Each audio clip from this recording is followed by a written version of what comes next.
Last Sunday, right after church service, I had to hop in my car and drive to Rock Springs 4-H camp right outside of Junction City. Some of you have been there for a training that they have for all first-year and second-year pastors, where they teach us how to preach, how to teach, how to make sure we're doing pastoral care right. I'll leave it up to you on how successful you think they're actually doing on that training. Hopefully sometime it'll start to kick in a little bit. But it was a great time. I was there from Sunday afternoon until Tuesday night. But the problem, Rock Springs is a great camp, but the problem is it's kind of down in a canyon or a little bit of a valley, and so you don't really get cell service. So right as I'm pulling into Rock Springs, I'm at that last point just south of Junction City where I know I can get cell service, and I check my email real quick to make sure everything's okay. I check the weather, and I notice that we're supposed to get about 3 inches of snow at this time. They're forecasting about 3 inches of snow in Colby, which is actually kind of good. You know, the moisture sounds pretty good to me, except then I look down and I realize that I brought my little blue Honda Insight, which gets fantastic gas mileage, but only really works up to about a 1/4 inch of snow. And so I'm sitting here saying we're supposed to get 3 inches of snow between, when I'm down there and when I'm supposed to get back, and I'm imagining that I'm probably not going to make it back to Colby. That there's going to be a little bit of a problem. And so the whole time I'm in Rock Springs, I have no cell service, I have no really way of connecting, and so I'm sitting here just kind of envisioning what it's going to be like. You know, at what point am I going to get stopped by the snow and not be able to make it any farther? And I'm getting these, like, you know, when you kind of get like worried about something and your mind just kind of races and it gets worse and worse, and I'm thinking like, well, what happens if I can't even make it to Salina? Or what happens if I can't even make it to Junction City? Rock Springs is cool, but after a couple days, it might get lonely. And so I'm imagining that we're getting these huge, huge blizzards. And so when Tuesday rolls around, I hop in my car and I take off as fast as I can to get home. And the whole way, I'm kind of just waiting. When's the snow going to hit? When's the snow going to hit? And I get closer and closer, and I hit Oakley, and I haven't seen a single snowdrift yet. And I start to realize that maybe the forecast was just a wee bit off. And so I get home to my apartment and I park in my parking spot, and I get out and I'm looking around. I'm like, surely there must have been some snow. So I'm kind of checking around the yard, and I find at the base of one tree, there's a little spot about that big around of snow. And it was one of those like, whew, a little bit of relief, but also kind of like, all right, I just stressed out over nothing. But there are two types of responses we have, especially this part of the year when we think about snow.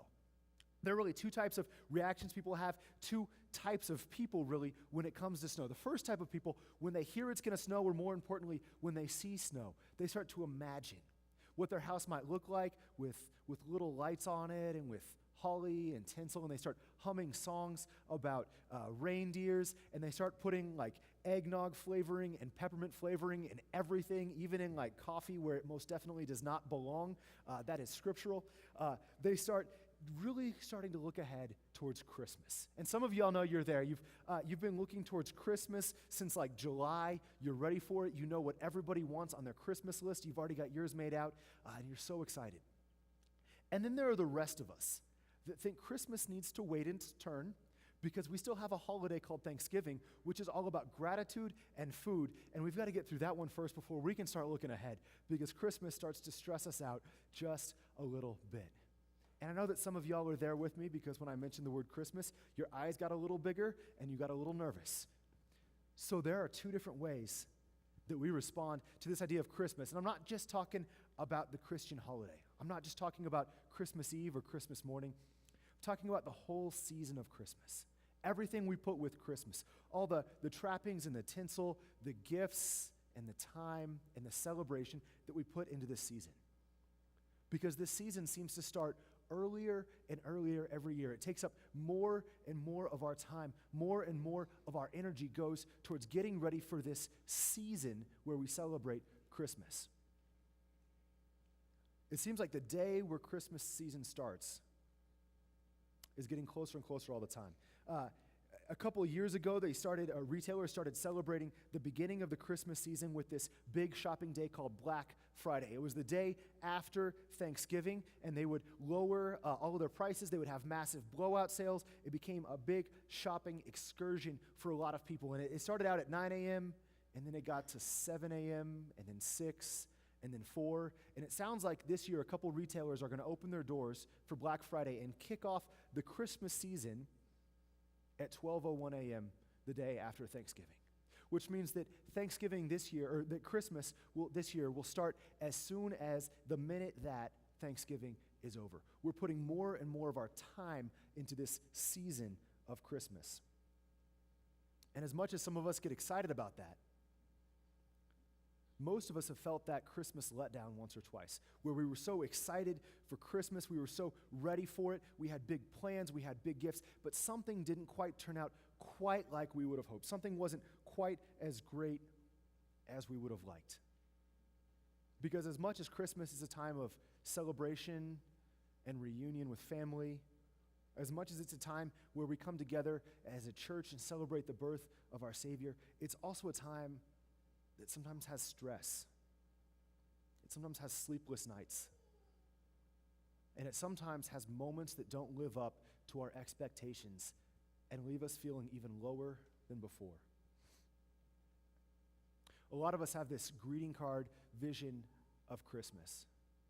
Perfect snow, the family's all together in front of the fire, everybody's laughing and joyful, and we think that if we can do everything just right, if we can get just the right gifts, if we can get just the right food, if we can get just the right group of family together, that we're going to have a Christmas like that and everything's going to be okay. And so we stress and work and pour our lives into making our Christmases look like this idealized view of Christmas that so many of us have,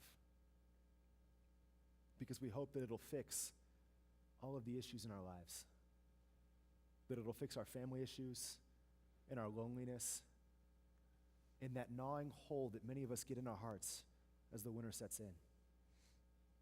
And so we become hostage to our own holiday.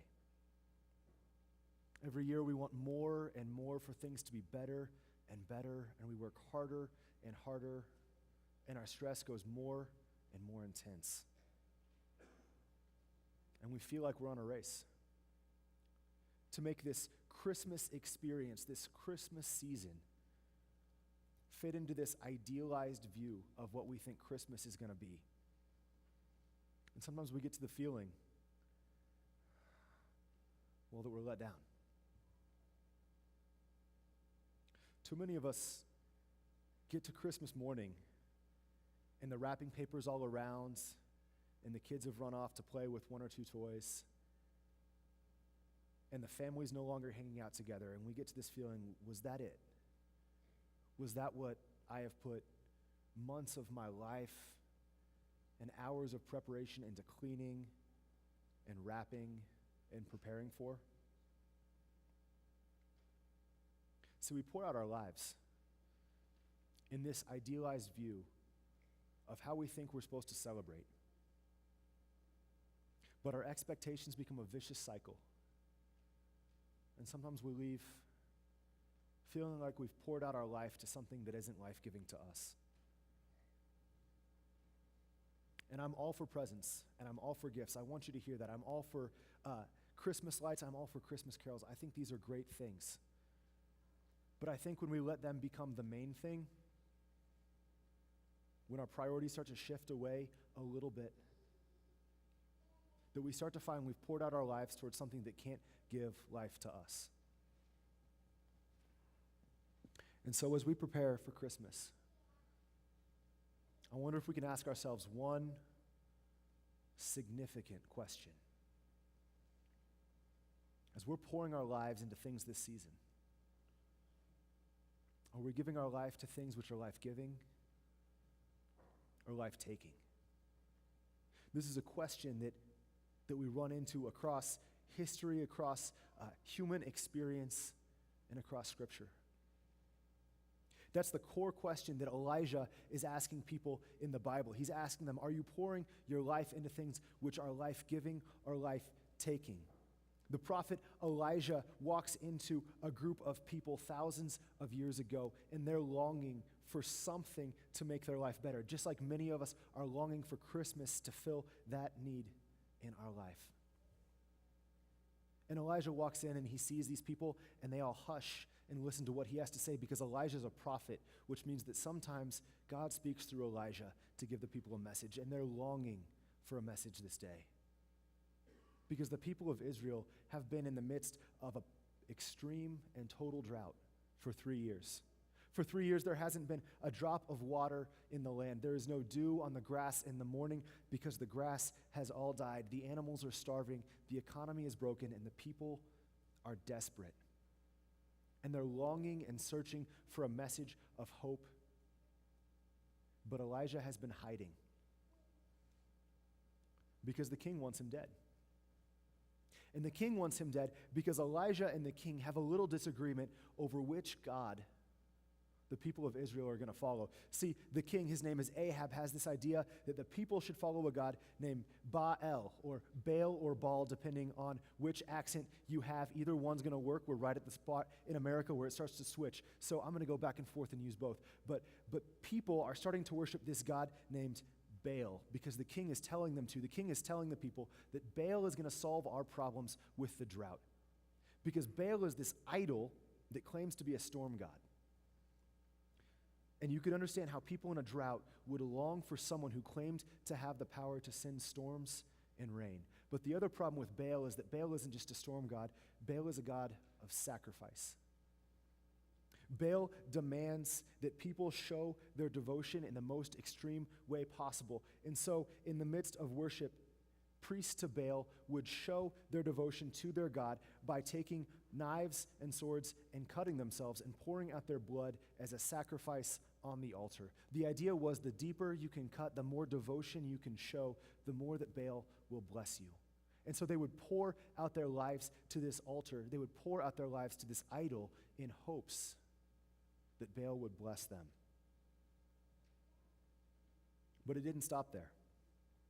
See, in times of dire need, when things were most extreme, the priests of Baal would go throughout the land, and they would go to every family, and they would take that family's oldest child, and they would lay that child on an altar, and that child would be cremated alive as an example of devotion to Baal.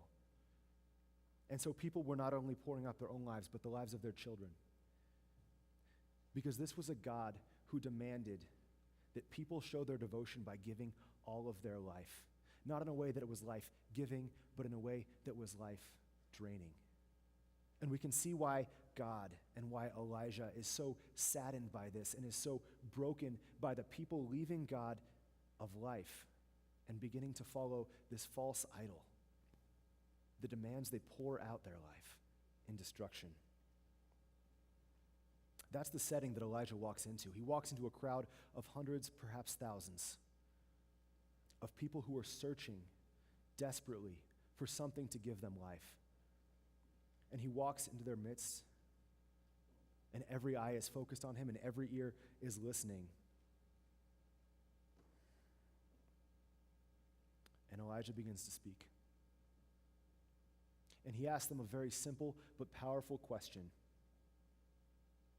He asked them, how long will you go limping back and forth between Baal and God? How long will you go limping back and forth between a God who demands all of your life but offers none in return, and a God who asks for your love and has the power to bring life? So Elijah turns to the priests of Baal, and it's time for a showdown. This is the great reckoning moment in the story of Elijah. Elijah looks at these priests who have done nothing but drain the life of his people, of his family, of his friends. And it's time for it to end. And so he challenges them. He says, build an altar, put wood on it, lay a sacrifice, lay a bull on top of that, but don't light it up. Instead, I want you, all 450 of you priests of Baal, I want you to prove to me that your God is worth worshiping, is worth all of this blood that we're pouring out. So you, all of you get together and you pray to Baal, and you do whatever you need to do, but you get Baal to light that altar on fire. And so they do it. They build an altar, and they put wood on it, and they start to pray. And these priests of Baal begin to do what they always do. They get more and more ecstatic. They get more and more chaotic. They begin to cut their own skin and to bleed on their altar because they believe that the 450 of them will be able to pour out enough life that this gold idol will set fire to this pile of sticks. And as the day goes on, they get more and more stressed. They get more and more desperate. They cut deeper and deeper, and they pour more and more blood in the hope that that which only drains life will suddenly give fire. And as the day wears on and the sun begins to set, they begin to collapse on the earth, exhausted and drained of life. And the sun sets, and Elijah turns to the people, and he beckons and says, draw close, because I want you to see this. I want you to see where life comes from. And so he draws all the people close, and he builds an altar, and stone by stone, he stacks them up, and he puts wood on top of it, and he puts his sacrifice on top of that. But then he digs a trench. And he tells people in the crowd, I want you to take some jars, and I want you to fill them up with water, and I want you to pour them on this altar. And again, until the trench itself is full of water, until the wood is soaked through, until the sacrifice is soggy. Because I want you to see that this is no cheap trick. This is no magician's work. I want you to see that there is a God who can do things and can bring life in ways that would astound. And then he doesn't cut his skin. He doesn't offer his firstborn. He offers a simple prayer. He says, answer me, O Lord, answer me, so that this people may know that you are God and that you have turned their hearts back. And then a fire falls. And it burns up not just the sacrifice, not just the wood, but the altar and the dust, and it drains all the water out of the trench. A fire falls so intense that there is no way anything short of God could have lit that altar up.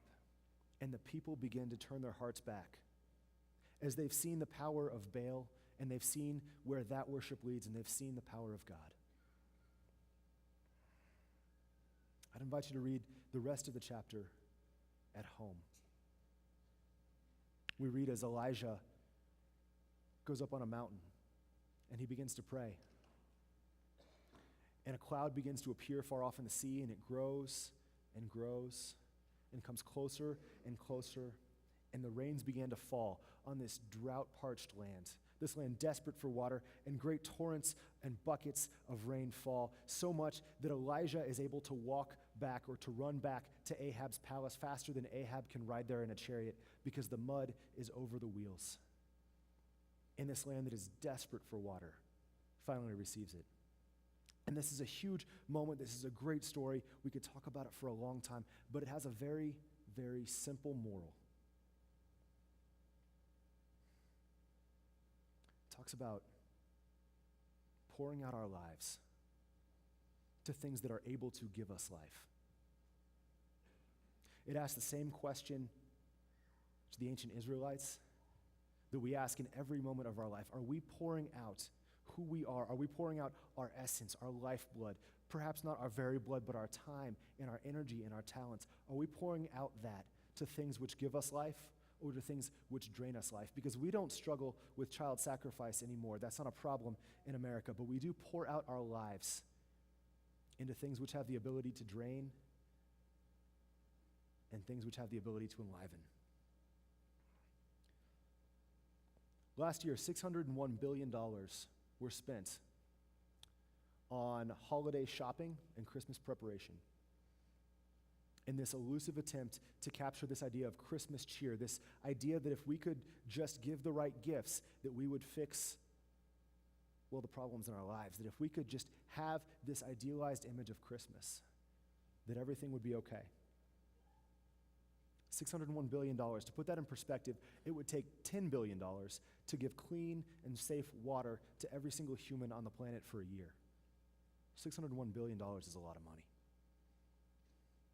I'm all for giving gifts, but I'm for giving them intentionally. And I'm for keeping the main thing the main thing.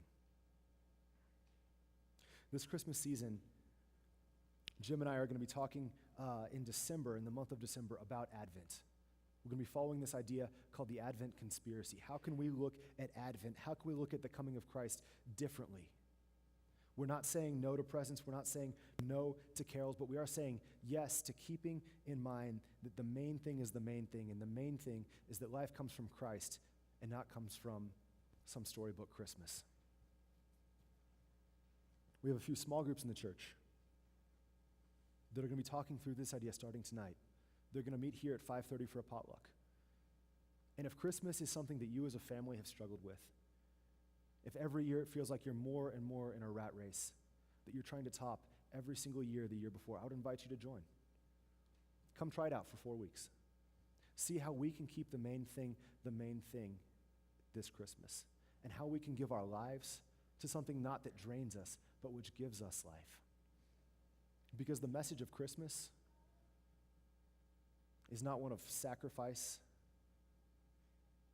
and death, but it's one of life. The message of Christmas is that God loved us so much that he came down and became human to show that love more effectively.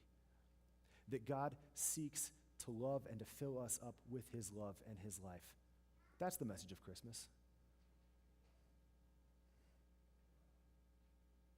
So I want to challenge you this season. Give your life and pour your life out to the one who gave you life in the first place. The one who created you and redeemed you, and the only one who can fill you up with life in return. Amen.